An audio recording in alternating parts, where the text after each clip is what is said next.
everyone. Today I want to show you how easy and simple it is to make chicken schnitzel or crumb chicken at home for your whole family. So my family loves chicken schnitzel and it's something that I can easily do whenever I want. Normally I have chicken in the freezer, chicken breast in the freezer, which is easy to get out, and everything else I have in the pantry or in the fridge, so it's that easy.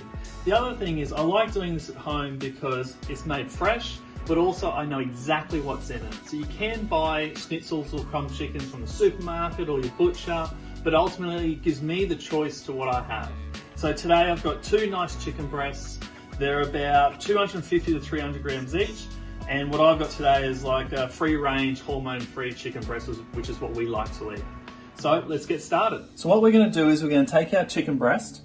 Depending on how hungry you are, you can actually take one of these breasts if you wanted to, and then flatten it out and make quite a large schnitzel or crumb chicken. What I prefer to do is actually cut the breast in half. I find it's still a good piece of chicken, a good sized piece of chicken to have with salads or chips or anything like that, anything else. So today what I'm going to do is cut it in half, and then we're going to flatten it and then proceed to cook it. So all I do is put it onto a chopping board, have a sharp knife. Now you've got to be very careful here because we don't want to obviously cut ourselves, but the idea is we're going to take the knife about halfway through the thickest part of the breast and then work our way towards the other end. So this is tricky. Even I don't get it right every time. But we're not in a restaurant, we're not trying to prove anything, so if it's a little off, it doesn't matter. But the idea is to put it in half and then work your way through and try and keep it in the middle as much as you can, all right? So let's see how we go. Hold it flat and firm with your hand.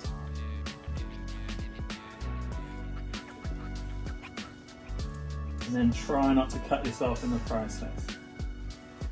And then you get two pieces of chicken like that. So we've cut our chicken breast in half, so we're ready to go. Next, what we want to do is we want to flatten it out a little bit. That makes it a little bit bigger, makes it a little bit thinner, so you can make it as thin as you want. But also I find it makes it nice and tender because it's a full piece of breast, and it also makes it nice and juicy and things like that.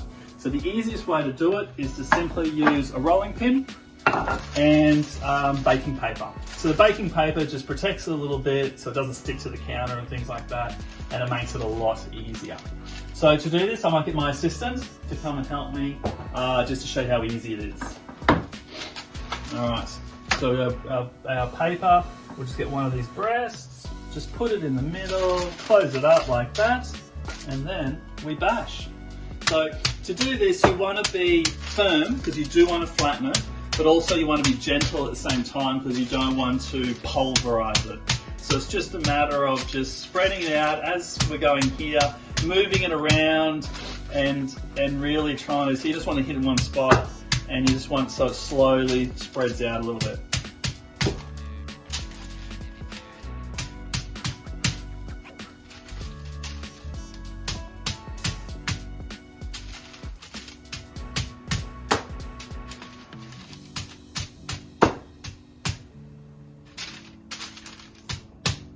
Alright, so that's starting to look really good, so we'll give a little bit more of a bash like that. And you're working your way along the edges just to flatten it out, so it's a little bit thinner.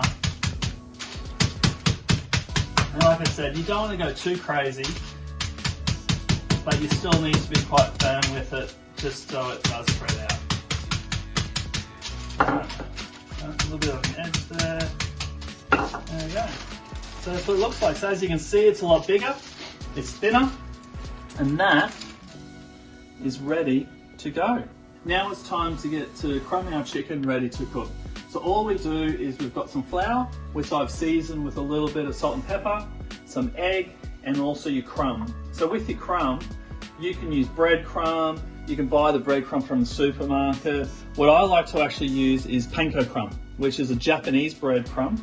I find that when you cook it like this, it comes up really crispy and crunchy, and it's really delicious. So I'm using panko crumb, which I normally have in the cupboard anyway. So to do this, we start off with the flour first, then the egg, then coating it in the crumb. So if you want to start. So there we go, looking good. So obviously we've washed our hands before we've started here. So that looks good. So you just dust it off a little bit and then put it into the egg. So the egg will now stick to the chicken because of the flour. And then we've got to make sure that we cover all of the chicken in the egg so then the crumb sticks to the chicken as well.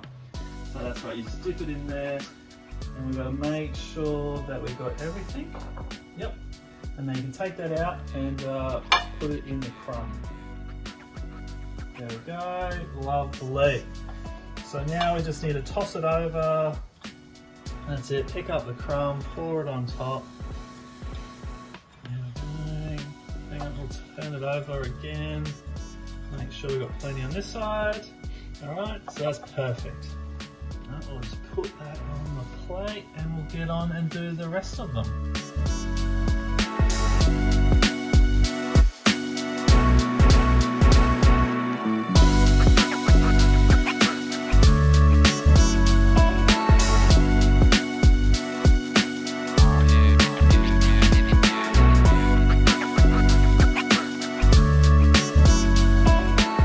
Now that we've got it all crumbed up, it's time to cook. So I've got a pan on a medium to high heat. It does take a bit of oil to get this looking good because we're not deep frying this, we're pan frying it. So I just use an olive oil, which is good enough. So when I put it in there, I'll be topping it up with oil so don't get too worried about what I'm doing. So we're ready to go.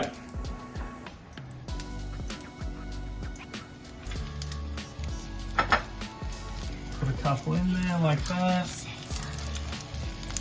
and there we go. I do cheat a little bit, so to get it looking nice and crispy, because I've got all the oil in the pan already for one side, I do cheat a little bit. I do pour a little bit of oil on top, so when I flip it over, it will help get it nice and golden and crispy. Give this a turn. There we go. Nice and golden. There we go.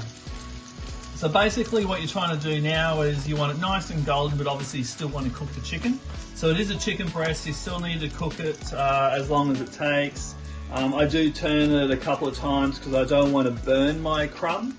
So I don't want to leave it on one side too long. So I might turn it a couple of times just to cook evenly but not overcook the crumb. But that is looking really nice. That's looking really good. I've turned it a couple of times. I think it's pretty well done. So I'll just take it out of the pan, put it on my plate.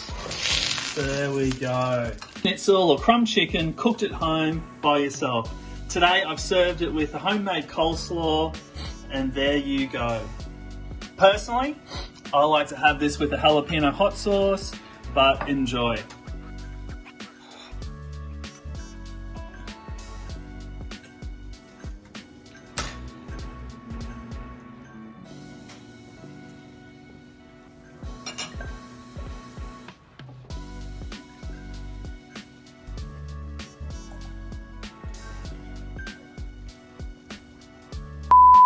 Chicken schnitzel or crumb chicken cooked at home. Hang on, you just sputtering. So I normally in my freezer have some meats that I have in there. So. Oh, can you just